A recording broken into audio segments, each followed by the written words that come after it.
sistemnya juga saking sederhananya. Kalau untuk tanaman kangkung tinggal dimasukkan ke lubang-lubang yang sudah ada lubangnya ini. Untuk dunia industri atau petani-petani skala besar jarang menggunakan sistem rakit apung. Biasanya yang digunakan adalah bagaimana sih sistem kerja rakit apung, ada keuntungannya dan kerugiannya, kelemahannya, sehingga petani bisa memilih.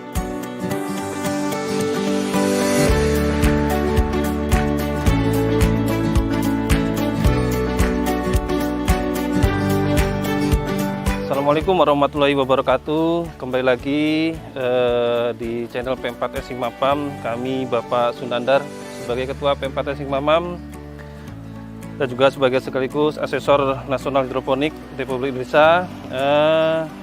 Kali ini kami ingin sedikit membahas apa sih itu sistem hidroponik dengan menggunakan rakit apung.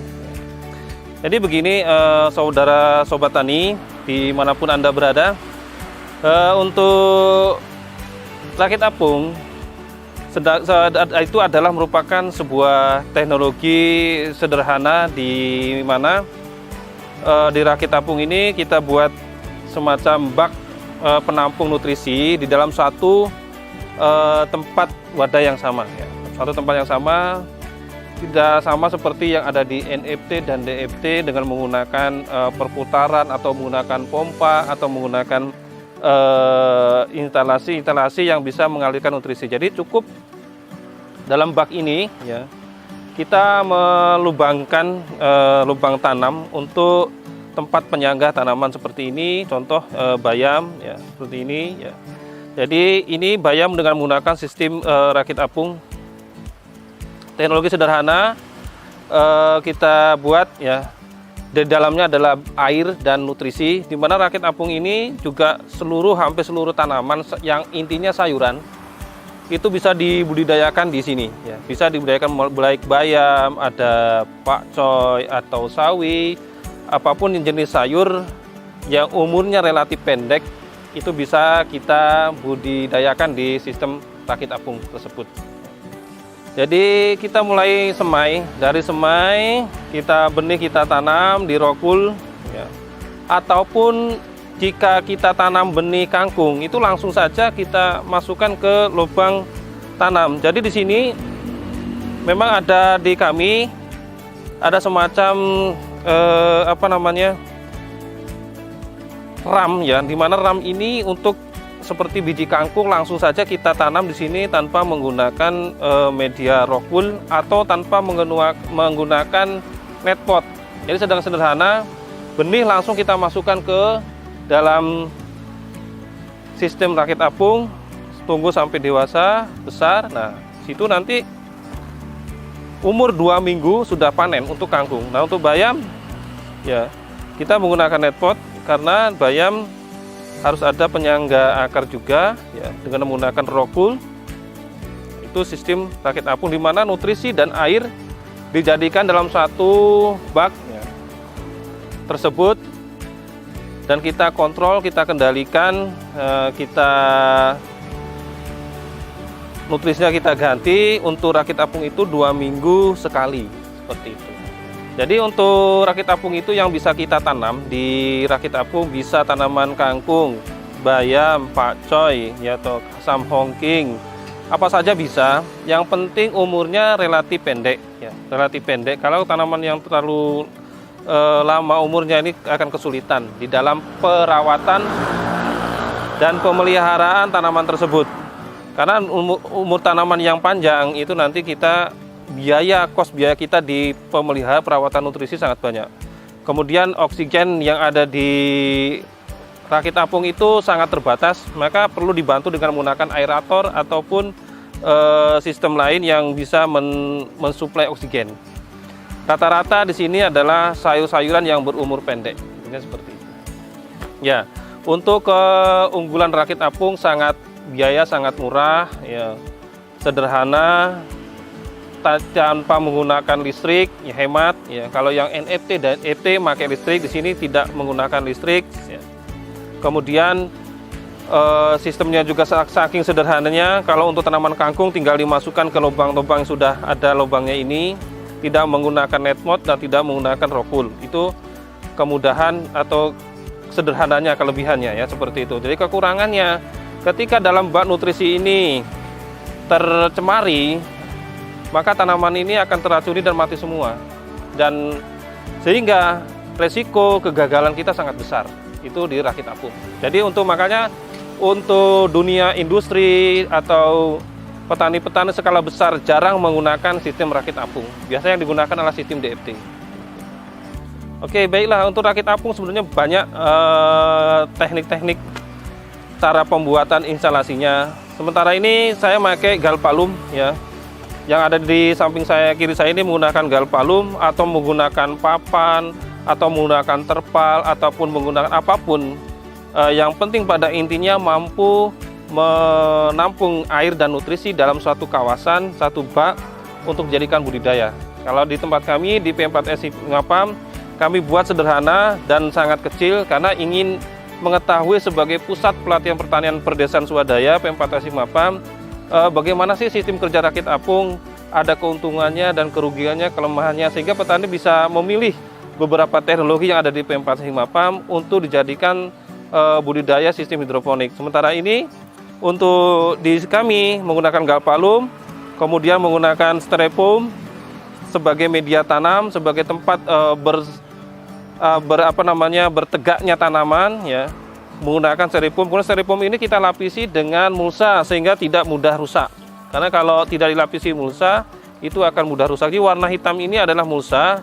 Kalau busahnya atau styrofoamnya warnanya tetap putih, kita lapisi supaya tidak mudah rusak. Dan hanya itu saja, sederhana ya. Kalau jika ingin menanam budidaya yang seperti kangkung, kita tambahi ram saja supaya nanti tidak perlu pakai netpot ataupun media tanam lainnya. Untuk hal penting diperhatikan dalam budidaya rakit apung ini yang paling utama adalah pengecekan nutrisi dan pH. Karena pH dan nutrisi di dalam rakit apung itu cenderung tidak stabil ya. Karena tidak adanya oksigen, ya kurangnya oksigen, sehingga pagi, sore, kalau bisa 3 kali kita ngecek nutrisi dan pH. Untuk di kami pengecekan di P4SI Ngapam, pengecekan nutrisi dan pH itu satu hari bisa 2-3 kali ya. 2-3 kali. Untuk apa? Untuk mengenai pengecekan masalah bagaimana kandungan pH-nya, berapa sih pH-nya ya. Di pH di kami menginginkan 5 ya, 5 sampai dengan 6,1 ya. Jadi 5 sampai 6,1. Untuk hal yang perlu diperhatikan perawatan dalam rakit apung itu adalah yang utama adalah pergantian air dan nutrisi. Karena minimal untuk di rakit apung itu 2 minggu sekali harus diganti bak dan nutrisinya dan airnya, sehingga eksudat daripada sisa-sisa toksin yang ada di dalam tanaman ini tidak mencemari nutrisi, sehingga ketika nutrisi itu rusak menyebabkan toksin, maka akan menyebabkan kematian pada tanaman. Itu yang harus kita perhatikan. Untuk mengenai pembahasan harus bagaimana sih menghadapnya rakit kita, sistem rakit apung kita. Kalau bisa utara dan selatan, membujur utara dan selatan, sehingga dengan bujur utara selatan ini cahaya matahari bisa intensitas dan kualitasnya bisa sempurna. Karena perlu seluruh tanaman itu perlu intensitas dan intensitas penyinaran dan kualitas penyinaran itu harus sesuai dengan apa yang dibutuhkan tanaman. Rata-rata intensitas yang dibutuhkan itu 6 sampai dengan 7 jam ya untuk matahari, sehingga dengan dengan menghadap timur dan menghadap utara dan selatan diharapkan tanaman itu banyak mendapatkan cahaya matahari. Itu yang paling penting di seluruh instalasi. Perawatannya sangat mudah, yaitu kita hanya mengganti air, mengganti nutrisi, itu saja. Jadi perawatan paling penting itu. Karena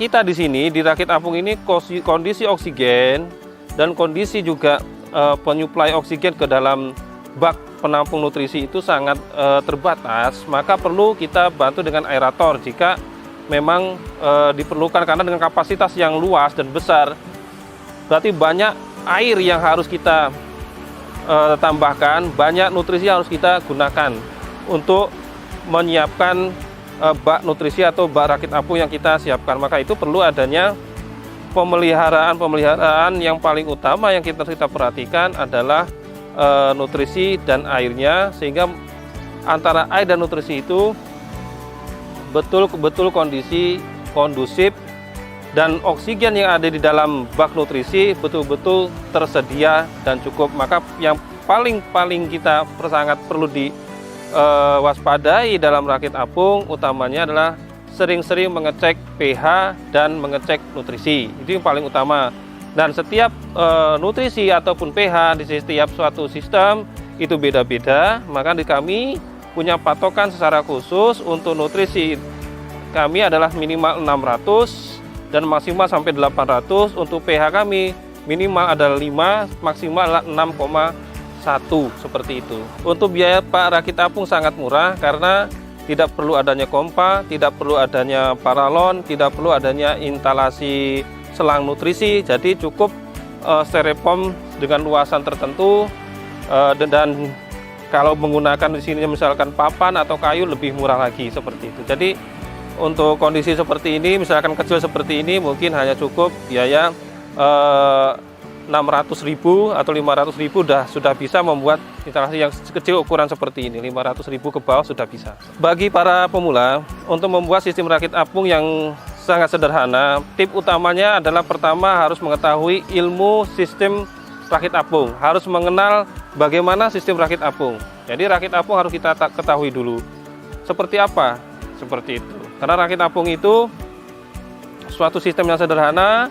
Di situ ada nutrisi dan bank nutrisi dalam satu areal, ya, suatu kawasan untuk dijadikan tempat bercocok tanaman. Maka hal-hal yang perlu diperhatikan bagi pemula, bagi pemuda milenial petani adalah bagaimana kita mengkondisikan air dan juga nutrisinya. pH-nya kita ukur, nutrisinya kita cek sesuai dengan keinginan yang ada di sistem rakit apung. Dan kemudian juga bagi milenial anak muda, bagi pemula yang harus diperhatikan lagi adalah sering-sering mengganti air nutrisi di dalam rakit apung karena oksigen yang ada di dalam bak nutrisi rakit apung ini sangat terbatas.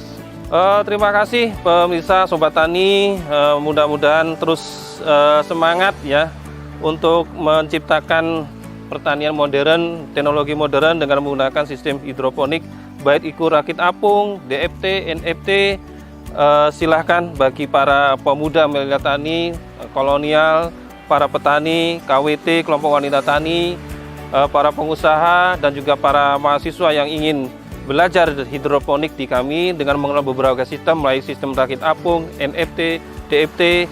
Silakan datang ke P45 PAM ya, hubungi WA saya Bapak Sundandar 081333983883. Kemudian kami punya IG kami adalah P4S Strip Hikmah PAM ya, dan juga FB kami juga ada fanspage namanya Hikmah PAM.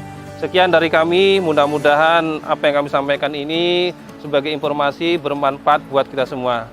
Wassalamualaikum warahmatullahi wabarakatuh.